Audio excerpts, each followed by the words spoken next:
questions I'd like to ask him would be that the corruption that existed, how would he ensure that we do not get back to that or to those dark days where there was a cabal, where there was corruption? And it's not just about we will do this. This is not a luta continua. This is not campaigning, or student movement. This is a whole nation, and there are many variables and dynamics and complexities when it comes to this conversation.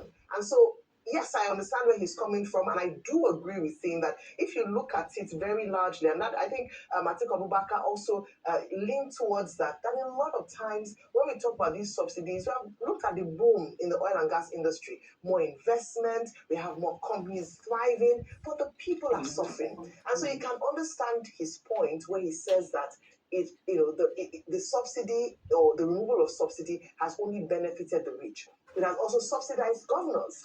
And so when we look at it, the missing link for the removal of subsidy for anyone who has argued is how it has has had a bad, terrible effect on the people. The same thing, Peter B said, but his was different. He agreed with the removal of subsidy, with the same aligning with the APC government, but like I said, that's where it ended.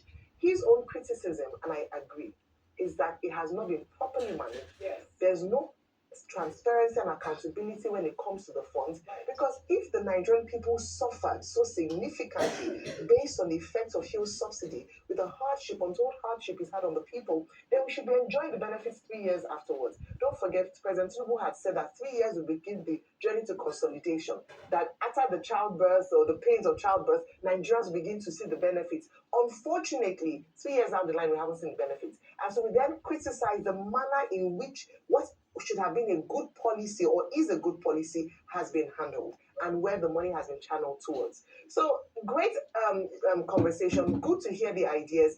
Great to hear the alternative options that are available to Nigerians.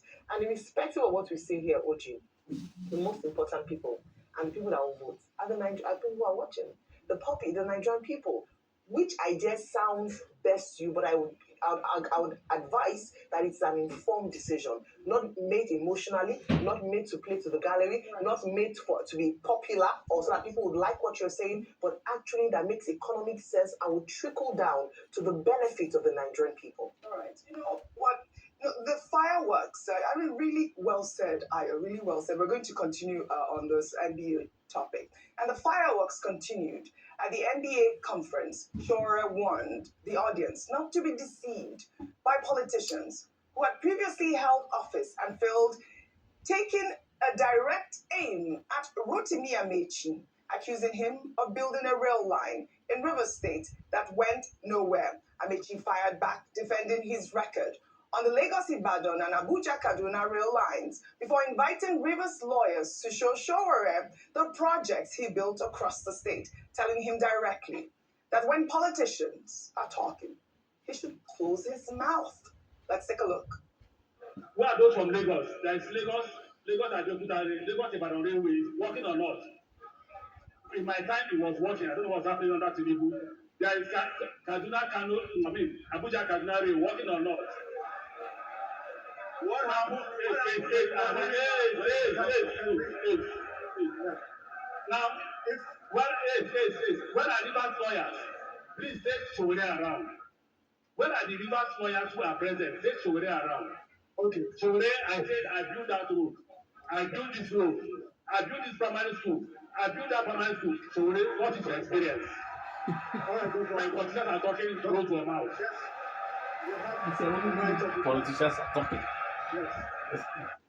I like that Shore took that quite well. But this was quite viral. Amechi was trying to draw a line between those with governing experience and those without. But Shore flipped that argument instantly, because if governing experience is a credential, the question Nigerians are asking is what exactly did that experience deliver? And I'll take some reactions on X. Gozier wrote,